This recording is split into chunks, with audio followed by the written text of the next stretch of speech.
Warning: the following content may be considered disturbing or unsettling to certain viewers.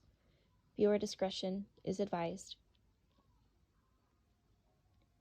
This video is meant for informative purposes only. Hundreds of thousands of people are reported missing every year. This is just one of them. Hey guys, welcome back to my channel and welcome to today's video. Today's video is going to be the start of a new series I'm hoping to be able to do on my channel. I have sat down and recorded this, no joke, 8 times. And I have notes in front of me and I just want to make sure that the information I'm putting out is as accurate as possible, at least until I get a little bit more comfortable with relaying this information. I know a lot about serial killers. Like when I didn't finish college, but when I was in college, I was studying criminal psychology. And I read a lot about serial killers, and I can spout out information like that like the back of my hand.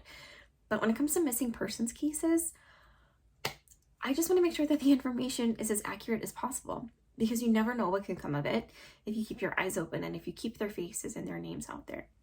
This video is starting to be the series of Someone's Saturday. And without further ado, let's get into it. We are going to be talking about Cayce Lynn McDaniel. Cayce Lynn McDaniel was born July 17th, 1982. The making of this video makes her 39 years old. She was 14 years old and just started her freshman year of high school when she went missing. She lived in Milan, Tennessee with her mother, Cindy, her mom's boyfriend, and her 8-year-old brother. She was described as a very loving child who had aspirations of becoming a physical therapist after graduating high school and going to college and graduating from college. She did develop a rebellious streak, as most teenagers do. She got older, started smoking cigarettes and dating an older boy.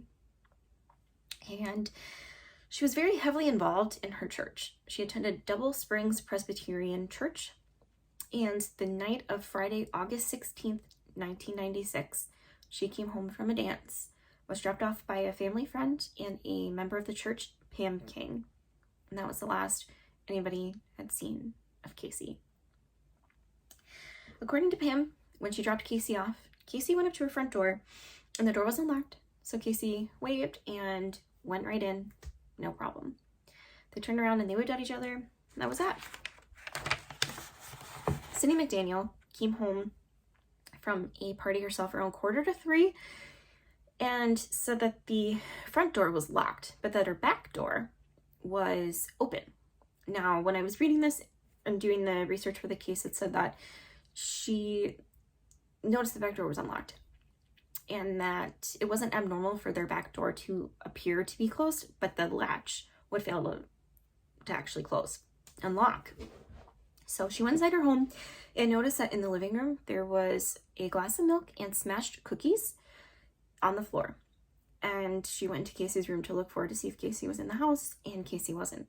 Her room had clothes and shoes thrown everywhere, much like a usual teenager's room. It appeared to be that she came home, had the snack, and then just left it on the floor, and then left again. So then Cayce wasn't in the home, so Cindy went to bed. And the next morning she woke up and started calling family friends, and nobody had heard or seen anything from Cayce. So Cindy started to get a little bit worried after that. So she called the police department and reported Cayce missing. They didn't treat it like a missing persons case right away because of Cayce being known to leave again after coming home. She'd just come home, grab her stuff, I guess, and then leave again. And then it took 4 whole days for them to start treating it like a missing persons case. A whole week went by before they even went back to Cindy's house to do a search. A whole week. And if you think about everything that happens in a week of you living in your home, and then the first 48 hours after somebody gone missing, something happening like that, those are the most important hours. So then the whole week went by before they did the search of Cindy's home, and they noticed that Cayce left her shoes and her purse back at home. Now, if you're planning on running away, you wouldn't leave your purse. I don't think you would leave your purse, and you certainly wouldn't leave a pair of shoes. So they don't know if Cayce, when she left or was taken from her home, had shoes on or not. They don't know if maybe somebody was waiting for her, if maybe somebody knew that their door didn't close all the way. And then how weird, like I said in the beginning of the video, that the front door was unlocked when Cayce went in, and then it was locked when she left. But then the back door was the opposite when Cindy came home. I don't know, sounds weird. So then they did the search and nothing came of it. If you think about everything that happens in a week, you're taking a shower, you're probably cleaning your home, a little bit here and there as you go. You're trying to go to work and you're trying to live your life as much as possible when something like this happens. A lot of crucial evidence, if there was any, is gone because it took them a whole week to do the search. I just can't get over that. A whole week. Then on August 21st, 1996, the police department, Lieutenant Jerry Hartsfield, had reached out to the Tennessee Bureau of Investigations as well as the FBI. He also reached out to other local news stations and also to America's Most Wanted. And I remember being a little girl and watching America's Most Wanted with my grandpa, and that's kind of how I got started on true crime. I was about 15 when they caught the BTK killer in the middle of planning his next murder, and I just remember watching it unfold, and I thought that was just crazy. And maybe I was watching that with my grandpa, and they talked about Cayce's situation, they talked about her case. So then they did a coverage on Cayce's case and on America's Most Wanted, and leads poured in, which sounds great.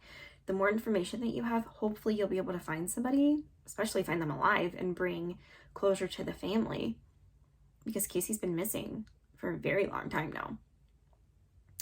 Then August 28th, the police department released a sketch of a man reportedly seen with Cayce.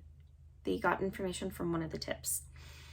Somebody reported seeing her on August 17th at the county fair, and then a week later on August 24th at a Walmart in Dyersburg with an older white man. Cindy even went to a psychic named Dorothy Allison, who said that there was going to be a pond that Cayce's body was going to be found in or near.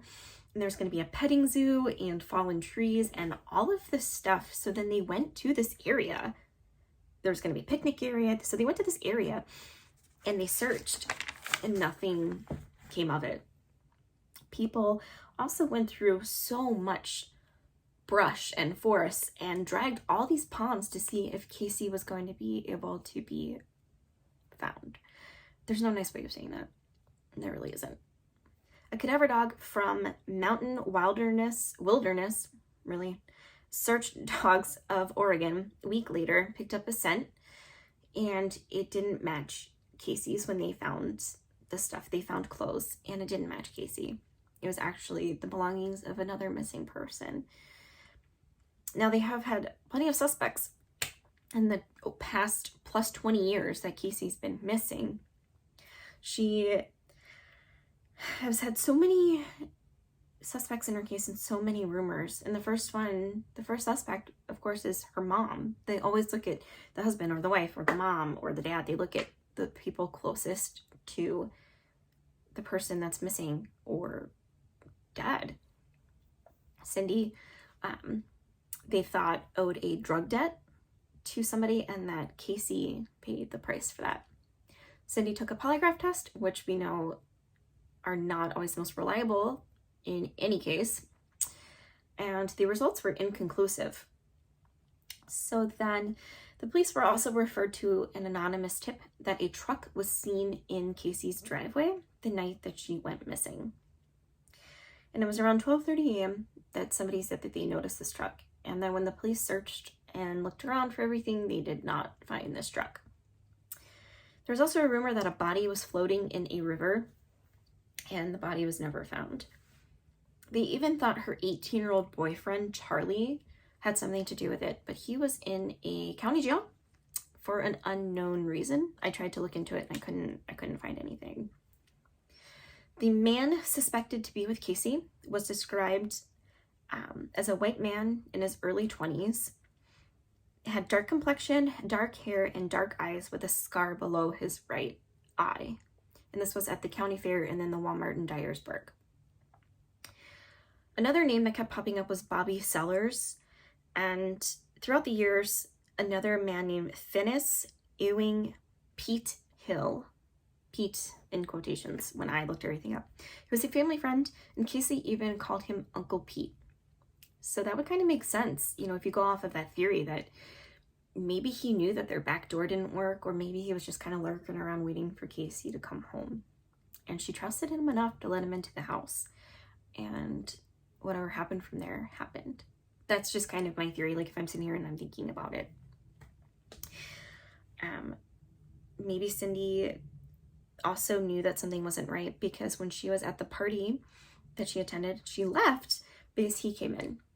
And she got uncomfortable, and he also made advances towards her and wanted to be with Cindy in a certain way, and made her very uncomfortable, so she left. And then if you once again go off the theory that he had something to do with it, this Uncle Pete guy, maybe he was very frustrated about that, and he took Cayce as kind of retaliation. And then when I was looking at us up, as of October of 2019, that was as far as I could see anything. He's been in jail. They've been holding him for another case, and he had an alibi, and then that alibi fell apart once his wife admitted that it was not true. What she had told the cops was not true. So now he's been sitting in jail, and he's been awaiting trial for that case as well as Cayce's. They think that he unfortunately raped and murdered Cayce. And now hopefully I'll be able to do a follow-up video if I am able to find anything else on this case. I really hope so. But once again, Uncle Pete is currently waiting in jail to be tried and hopefully convicted. And hopefully he'll give Cindy some answers. Cayce's been missing for over 20 years. So once again, guys, if you could please just keep an eye out. And if you have any information or find out anything, please leave comments and tips and anything you can below. And then I will also try to put the police department's phone number in the description. And once again, thank you guys so much for watching. And remember that we are all somebody's someone.